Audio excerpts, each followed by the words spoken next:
Should you die with $0 in your bank account or have money to pass on to your kids? If that sounds like a funny question to you, then you probably haven't heard of the term die with zero, which is this movement or kind of philosophy, I guess, based on this book with the same name. The overall idea is pretty simple.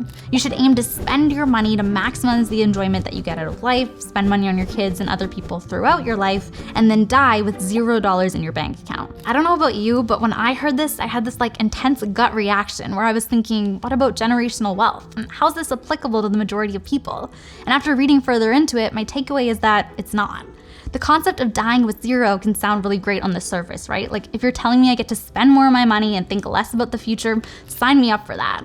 But if you dive deeper into it, this idea is just unrealistic and a simplification of what life actually looks like for most people. I plan on dying with zero money. I'd rather spend it in my 30s than in my 60s. That essentially means that you wasted a whole bunch of precious hours by working for money that you never end up spending. The reason that people are getting behind the idea of spending all your money and dying with $0 is because they're thinking that any additional money that you have left over when you die means that you wasted your time making that money and you didn't use it to add value to your life.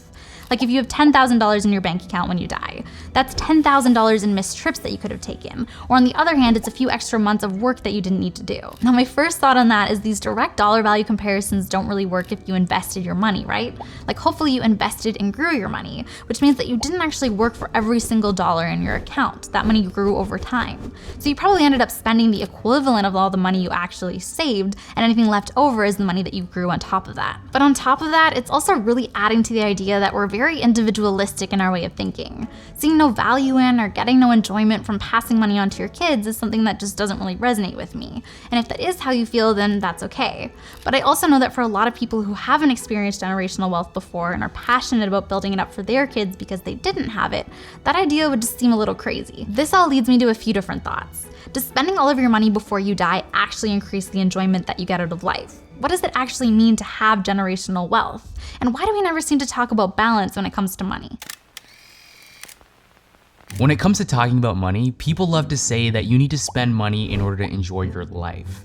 Now, they might not come out and say that directly like that, but that's what they mean, right? Sure, we can all agree that saving money is super, super important, but you also need to enjoy your time and live in the now.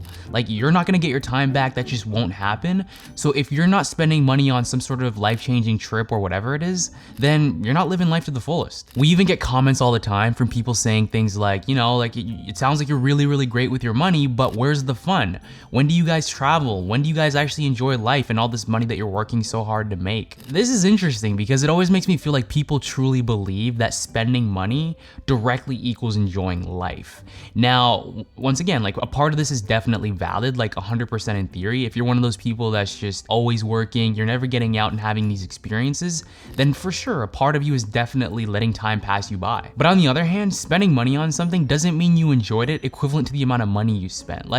There's some really, really cheap or low cost experiences that can be really, really memorable. I know it kind of sounds like one of those eye roll things to say, but the amount of fun that you have on a high cost trip versus a low cost trip is probably the same if it's the memories and the experiences that you're really looking for. Now, when it comes to us personally, honestly, right now, we're not even doing a lot of those cheap or low cost activities, but what we are doing is something that I think gets overlooked a lot. Right now, we're in the middle of doing something that not a lot of people do, can do, or even feel like they could do, which is quitting our jobs and working for ourselves. This moment that I'm in my life right now is something that 20 years from now, I'm totally gonna look back on and be like, holy shit, I actually did that. That's not to say that I don't want to see the world or move around. I do, and I likely will, but this is already something that I'm experiencing and trying to soak in right now. I'm literally just trying to live in the present. The other thing that I think is really, really important to not overlook is that your happiness doesn't just automatically go up when you spend more money. There's actual research done that shows that people who aren't financially stable, they feel more stressed when they spend money on something that's not a necessity. So spending money on an experience might bring you that temporary happiness, but what's gonna bring you that more long-lasting happiness is gonna be less money stress. But more on balance in a second. We've got some other stuff that we gotta talk about first. Okay, so let's talk about the opposite of dying with zero, building generational wealth. Typically, when people are saving up money, they're not just aiming to have the exact right amount for retirement. In theory, they'd love to have enough to pass the money on to their kids to put them in a good position financially, whether that's to continue on the same way they have or so that they can do even better than you. And there are so many people who haven't had the opportunity to build generational wealth in the past. Obviously, the racial wealth gap has grown substantially because of this huge discrepancy in wealth being passed down over time. So that's really another huge thing that gets left completely out of the conversation. The fact that this isn't relevant to a lot of people. Those people who are talking about dying with $0 and deciding not to build up generational wealth tend to be people who already have some generational wealth. Again, it's really easy for people who are in the upper middle class or the lower upper class to use the ultra rich, the billionaires, the mega millionaires, the 1% as examples to how they don't actually have that much wealth compared to them. They have this mindset that generational wealth is millions of dollars, or to keep it simple, just cash period. If you don't have a decent amount of money being passed down to you by your parents or your family in general, then you don't really have that much generational wealth. And I do not agree with this, because what about homes, cottages, land in general?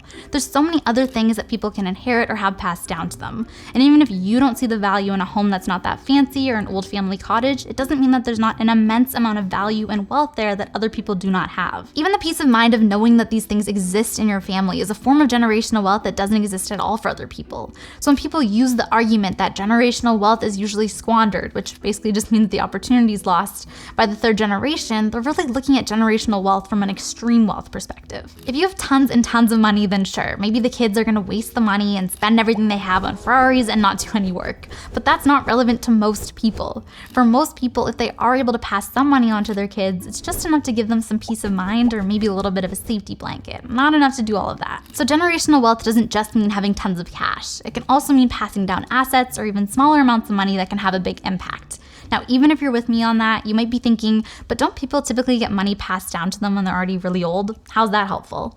And you're not wrong about that. The typical age that people receive an inheritance is when they're in their 50s or 60s. So if you're the parent with the money, you might be thinking, why would I work really hard for my money all this time and not enjoy it just to pass it on to my kids when they're 60? How much are they going to be able to enjoy the money then? Here's my take on that. Do we need money so that we can enjoy it? Or can it be about safety and ensuring that future generations are better off?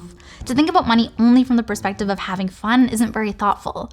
Money also has value in terms of peace of mind, making sure you don't have to worry about medical issues, making sure your kids have their basic necessities met so they can build off their life without basic life concerns. These are the things that people who are building up generational wealth for the first time are concerned about, not if their kids are gonna have all the fun in the world at age 30 versus 50. And I think that piece gets kind of lost if you've never had to think about that part. Another thing that people talk about is how saving money means looking too much into the future. Like, you might hear someone say something along the lines of like, why plan for a future you might not have? The present is here right now, live in it. You can't take the money with you when you die. Yeah, like that's true, but what about balance? Why can't you prepare for your future and live in the present?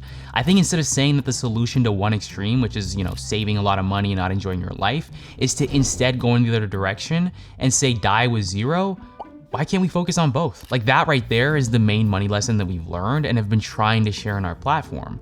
Money doesn't have to be complicated, and you can save, aka invest, really passively while you're also still making sure that you're living in the present and spending money when it makes sense to. Let's think about it like this. You know how we all kind of talk about the fact that there's spenders and savers, and how people tend to be one or the other? So either they spend a lot of their money and they don't focus at all on saving, or they save a lot of their money and they don't focus at all on spending or having any fun. Well, those are both two extremes, never saving and never spending. Both of those can be a problem. The person who never saves, they could be really stressed out, especially if a money emergency comes up. And the person who's always spending, they could be really stressed out in the future, especially if they look back with regret. The thing about extremes is that there's not a lot of intentional actions. It's just blindly following a way of doing something.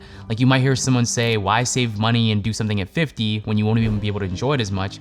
Instead, like, do it now while you're young. Well, I would argue, why not save for 2 years, do something at age 29 instead of 27, while still passively investing your money for the benefit of future you without a lot of sacrifices now? That's true balance. It's kind of like the same thing as when we talk about the difference between making smart money decisions versus becoming really obsessed with saving a whole bunch of money without actually having a purpose. Realistically, that's not what most people are doing. And considering the fact that we have a lack of personal finance education out here, in the sense that, we're not taught all of these things, and when we are taught them, it's super complicated and not approachable, we don't like the fact that there's this niche advice out there telling people that they should be dying with zero, when really this advice is meant for people who are already really wealthy and it's being sold to the masses. We think it's important to talk to people about how they can build wealth and how they can do it in the most efficient way possible. Okay, so obviously after answering those 3 questions, we're not the biggest fans of the dying with zero movement, mostly because it doesn't relate to the majority of people and also because it is pretty extreme niche advice. Now, it's fine if it does resonate with someone and it inspires them, it is what it is, but if that doesn't align with how you're feeling, then we're here for you, and that's why we wanted to talk about this. But even with all that being said, the other important thing to this is that there still can be balance, right? I kind of think of it as working smarter instead of working harder, because as long as you've paid off your debt, saved an emergency fund, and now you're starting to passively invest, the earlier you do it, the more compound interest does some of the work for you. So you're able to also spend some of your money on yourself at the same time, and hopefully you're choosing to spend that money in a way that it actually adds some value to your life instead of just mindlessly spending all the time. And I think that's kind of the middle ground between the people who are loving the idea of dying with zero and the people who aren't loving it as much, is the idea about being intentional with your money and financial decisions. Now, the part that we disagree with is that most people aren't over saving and saving too much for retirement, right? Most people are actually not saving enough and don't have the financial education to help with that. And books like this aren't really helpful with that area. So we won't be dying with $0, but we are going to continue to take risks, find balance, and also build generational wealth all at the same time. If you want to hear more about how your parents have lied to you, and yes, I did just say that, and why building things like generational wealth are super, super important, check out this video next door. And yeah, after that, make sure you like down below. Make sure you stay tuned for our next video next week. We are coming back. You guys already know the vibes, and let's go.